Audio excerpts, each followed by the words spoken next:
Uy, Be, gusto nila malaman definition ng R&D. Saan? Uy, Be, gusto nila malaman importance ng R&D. Saan? Saan? Uy, Be, is a failure daw. Uy! Uy, uy! Uy, Be, types of R&D daw. Saan?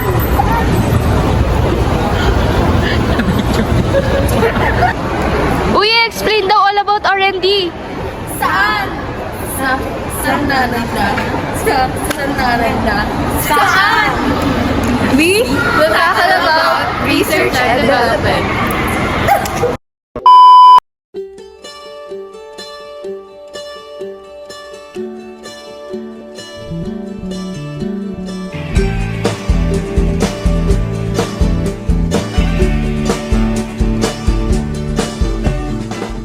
Hello Philippines and hello world. Nakatutok pa rin kayo dito sa ating Pinay Big Ate Season 69. Live na live pa rin tayo ngayon dito sa bahay ni Ate. Sa nagdaang bibitas, natalo ang mga housemates sa kanilang laro. Kaya naman ibigay na ni Ate ang task para sa ngayong linggo. Ngunit bago yan, kamustahin muna natin ang ating mga housemates. Hello housemates, kamusta naman kayo? Okay lang po, Ate Tony. Ikaw, Angel. Medyo nanitibago lang po sa pakikibagay dito po sa bahay. Pero feeling ko magiging okay naman. Pinakamakasama po sa mga susunod pa ng yan.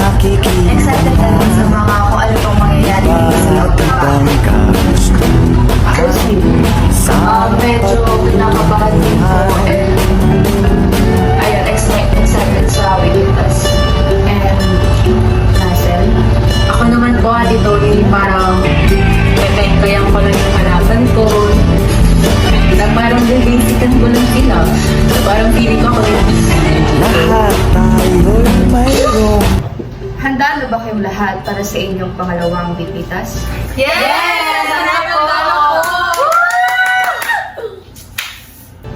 Para sa inyong task, talino't taglay tungkol sa research and development. Alam kung kayang-kaya nyo ito, housemates. You have to make sure na masasagot nyo ang mga katanungan. Ang pinaka may mababang puntos ang siyang magpapaalam sa linggong ito.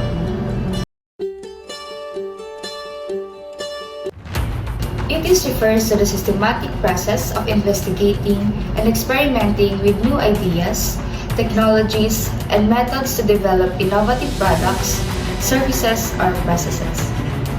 A. Research and innovative. B. Research and development. Or C. Research and collaboration.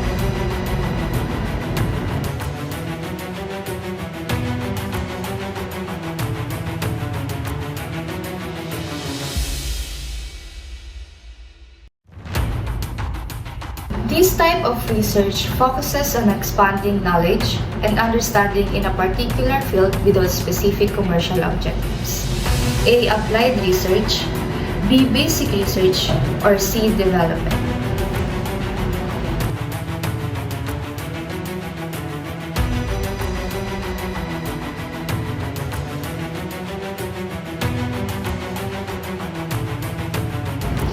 This type of research aims to solve specific problems or develop new products, processes, or services. A. Applied research. B. Basic research. Or C. Development.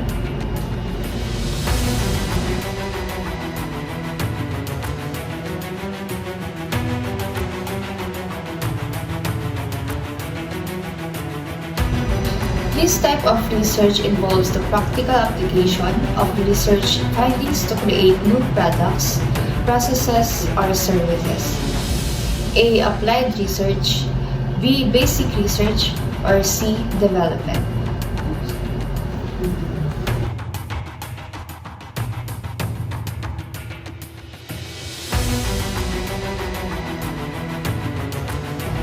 R&D leads to the development of new products, services, and technologies, fostering innovation and keeping companies competitive. A. Innovation. B. Market differentiation. Or C. Cost reduction.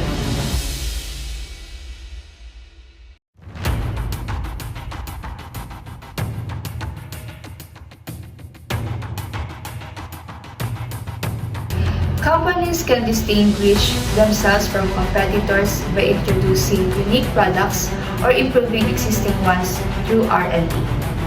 A. Cost reduction. B. Market differentiation. Or C. Long-term growth.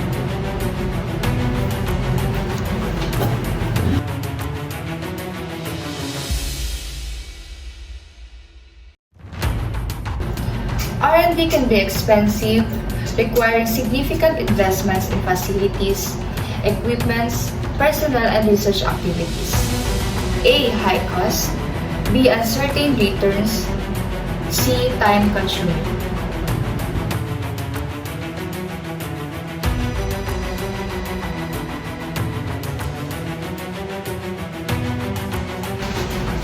The outcomes of R&D projects are uncertain, and there is no guarantee of success or a return on investments. A. Uncertain returns.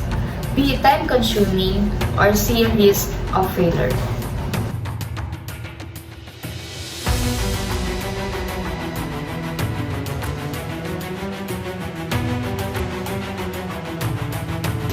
It allows businesses to develop new and improved products. A. Efficiency. B. Productivity. Or C. Innovation.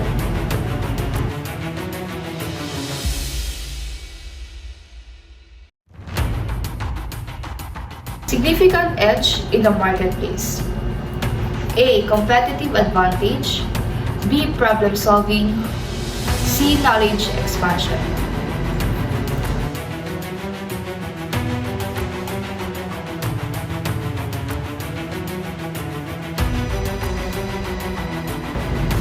It had led to higher living standards. A. Efficiency. B. Improved standards of living. Or C. Innovation.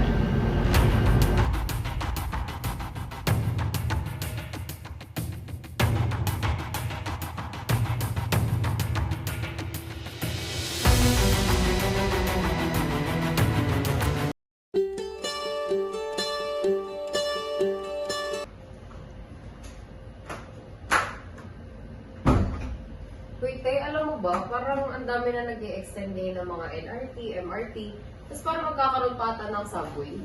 Alam mo ba bakla, dahil din sa research and development, alam mo ba, malaking tulong yan sa ating mga tao, lalo na sa mga commuters, lalo na pa magta-travel, na kailangan pumunta sa isang destination to another destination. Lalo na yung, yung research and development din is malaki talaga yung help niya, lalo na yung nag-pandemic. Diba kasi mas marami, yung pandemic maraming namatay, maraming nategi, madaming mas tumaas yung case. Pero dahil sa research and development, may makagawa sila bakla ng ng antivirus na makakapag-protect sa Yung mga nagkasakit before. Kaya laki talaga tulong yan bakla. Bagay, tama ka dyan.